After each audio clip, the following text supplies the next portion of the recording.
Oh iya, aku kemarin kan Koko udah pinjemin aku polisnya Koko ya. Itu udah aku bedah, udah aku rangkumin dan udah aku analisin semua kok. Nah, nanti aku sharing, tapi sebelum itu aku pengen cerita dikit lah kok tentang unit link. Soalnya permasalahan yang Koko kemarin sampaikan ke aku itu mostly gara-gara satu hal ini kok. Namanya unit link. Nah, kalau misalnya di polis Koko tuh ada tulisan link-linknya itu, nah itu unit link dan semua polisnya Koko kebetulan unit link. Gitu. Oke, yang pertama itu sebenarnya unit link itu apa sih kok? Unit link itu produk asuransi yang di dalamnya ada produk investasi juga, ada nilai investasinya, yang dimana kedua hal itu digabung jadi satu, jadilah produk unit link itu kok. Oke, terus kenapa sampai ada produk ini? Kenapa nggak ya udah asuransi itu emang fokusnya proteksi, udah proteksi aja, nggak usah ada investasi itu. Nah, sebenarnya ini terkait sama literasi keuangan di Indonesia, yang dimana Koko tahu sendiri penetrasi asuransi di Indonesia itu sangat rendah, cuma sekitar 4%. Kalau misalnya mau dibandingin sama Jepang, itu bumi dan langit banget kok. Jepang itu penetrasinya sampai 600%. Tandanya satu orang itu punya sampai 6 polis kok. Sedangkan di Indonesia ada 100 orang dijejerin kok, itu cuma ada 4 kok yang punya. Separah itu. Makanya produk company luar yang datang ke Indonesia, ciptain asuransi, itu mereka bisa dibilang dikasih sedikit pemanis lah. Pemanisnya apa? Yaitu produk investasinya. Nah, tapi awal produk itu masuk itu apa ya? Banyak yang masih belum ngerti konsepnya. Kenapa ada nilai investasi ini? Dan akhirnya jatuhnya apa?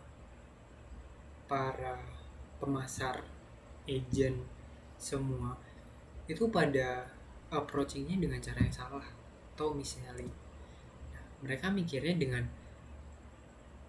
adanya nilai investasi ini itu bisa menutupi biaya asuransi 10 tahun depan, yang dimana itu kita nggak bisa jamin dan itu nggak ada di klausalnya kok atau di peraturan yang ada di polisnya. Jadi sebenarnya itu nggak pernah ada gitu. Nah, jadi selain pemanis itu sebenarnya yang kadang salah diartikan itu nilai investasinya kok. Jadi ada dua tipe macam kok, ada investasi asuransi, ada investasi yang pada umumnya. Kalau misal investasi pada umumnya, mereka biasa carinya profit, bener kan kok. Tapi nggak bisa dilihat dengan cara yang sama produk investasi yang ada di asuransi ini kok. Jadi fungsinya apa investasi di asuransi ini? Sebenarnya fungsinya buat proteksi asuransinya itu sendiri. Contohnya gimana? Kalau misal ada Koko punya asuransi, ada nilai investasinya juga. Nah, nilai investasi ini dia berfungsi buat menekan harga asuransi ini biar dia lonjakannya nggak terlalu gede.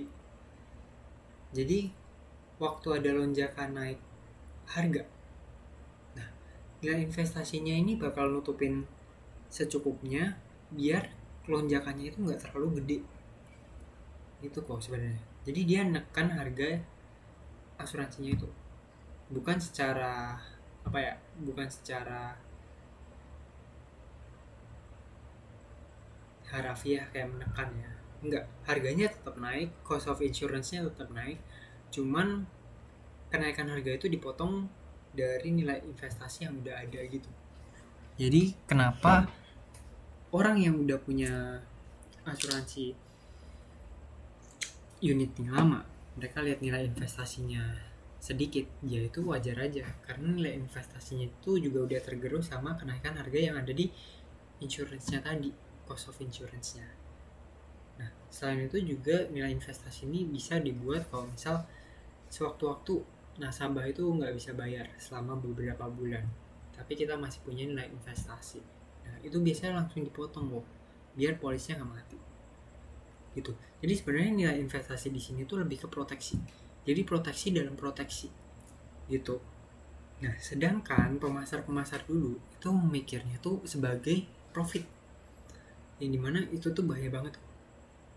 Makanya dulu tuh banyak banget yang menjanjikan kalau misal asuransi 10 tahun ke depan tuh udah nggak usah bayar. Mereka emang ngitung, tapi kan mereka nggak bisa ngitung kejadian kayak pandemi kayak gitu kan kok. Itu nggak mungkin. Jadi emang nggak ada hitam di atas putihnya kayak yang Koko bilang kemarin. Itu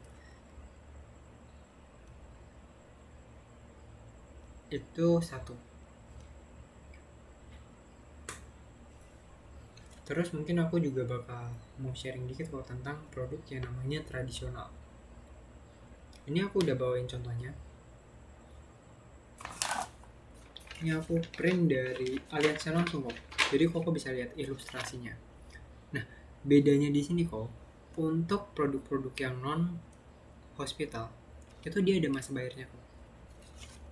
Nih, kalau misal Koko bandingin ya kok sama polis yang Koko punya ya, itu di dalam polis ini kok itu nggak ada perjanjian masa bayar, nggak ada tulisan bayar 10 tahun atau apalah itu kok, nggak ada kok. Jadi semata-mata pemasar yang dulu itu emang ngitung sendiri, menjanjikan sendiri. Kalau misalnya kemarin Koko bilang nggak ada hitam di atas putih bisa digugat, benar. Tapi yang Koko gugat bukan aliansnya, bukan prudennya, cuman agentnya. Itu yang Koko bisa gugat. Tapi kalau misalnya udah ada keterangan masa bayar di dalam polis, di dalam klausa, kalau sampai emang terjadi perubahan klausa dan setelah masa bayar berakhir Koko masih disuruh bayar, Koko bisa tuntut perusahaannya dan Koko pasti menang. Aku bisa yakin Koko pasti menang. Kenapa? Soalnya di perjanjiannya udah tertulis masa bayarnya. Beda sama kasus yang tadi ya kok. Kalau misal Koko otak-atik ini buku polis, Koko cari dari depan sampai belakang itu nggak ada tulisan masa bayar 10 tahun kok. Jadi itu bedanya. Untuk produk yang hospital gimana, tetap ada kenaikan harga, dan kalau misal produk kesehatan itu nggak mungkin ada masa bayarnya kok. Kenapa? Bedanya tuh kalau misal produk kesehatan itu dia harganya menyesuaikan oleh inflasi medis, harganya pasti naik terus. Kalau misal produk kayak sakit kritis dan jiwa itu nilainya udah mutlak, uang pertanggungannya yang dijanjikan berapa dalam kontrak itu udah mutlak, nggak berubah kecuali ada penambahan atau pengurangan, begitu kok. Nah, terus ini kok aku udah bikin rinciannya produknya Koko.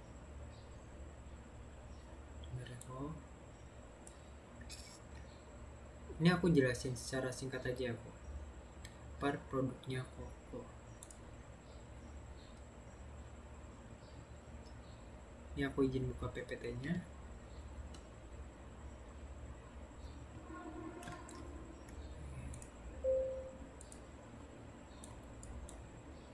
Oke, pokoknya jelasin A, B, C, D, E, F, G sampai polis yang ke-9 selesai. Nah kok, ada beberapa hal yang udah dijelas kok. Contohnya tuh untuk asuransi kesehatan sekarang nggak bisa double. Jadi dengan Koko punya rumah sakit yang beberapa yang double itu sebenarnya nggak terlalu berguna, nggak terlalu, ya singkatnya nggak ada guna gitu. Bukan nggak ada guna ya, nggak kepake, karena yang dipakai pasti yang lebih baru. Yang Koko punya yang Prudent ini yang generasi baru itu kepake, yang itu yang sebelum-sebelumnya tuh nggak kepake. Jadi sebenarnya bisa Koko matiin aja, cuman dengan pertimbangan jiwanya. Ini aku udah bikin plan buat Koko yang dimana manfaatnya kurang lebih untuk uang pertanggungannya tuh nggak jauh beda, cuman secara kualitasnya itu udah jauh lebih bagus kok. Dan juga aku udah bikinin seefisien mungkin. Kenapa seefisien mungkin? Karena ada beberapa produk yang aku alihin jadi produk tradisional. Itu ada masa bayarnya kok. Nah, kalau yang untuk produk tradisional untuk masa bayarnya itu koko nggak usah khawatir, karena ini benar-benar ada masa bayarnya. Udah tertera di polis, udah tertera di kontrak. Koko mau gugat silakan gugat, karena itu tidak akan berubah. Sama halnya kayak misal Koko beli payer kan ada asuransi yang ada payernya. Koko tahu fungsi payer? Jadi fungsi payer itu kalau misal nasabah itu terkena penyakit kritis dan nggak bisa kerja, payer itu aktif, untuk sisa masa bayarnya itu nggak usah dibayarkan lagi kok, karena emang di klausalnya tertulis seperti itu. Nah, dan kalau misal Koko masih harus bayar walaupun payernya itu aktif, Koko gugat nggak? Koko pasti gugat.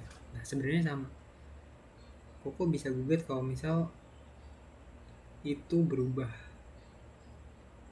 tapi yang jelas itu nggak bakal berubah kok, karena udah ada hitam di atas putih seperti yang Koko bilang gitu kok. Oke, di sini ada rinciannya kok.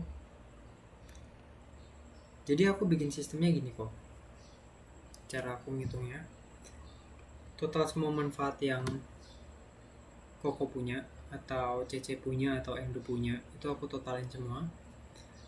Terus habis itu untuk yang bisa untuk jiwanya aku convert semua di produk tradisional.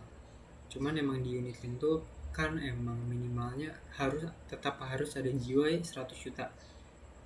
Itu ya ada di jiwanya juga deh, ada di unit linknya juga. Cuman sisanya aku convert ke tradisional. Biar apa? Biar masa bayarnya itu ada masa bayarnya. Nggak Koko harus bayar terus sampai nanti umur 80 90 Koko tetap harus bayar, itu nggak gitu kok. Nah, kalau misal yang tuh nanti di PPT aja sih, itu harus ada PPT-nya. Oke, sementara itu dulu deh. Oke, 12 menit. Oke.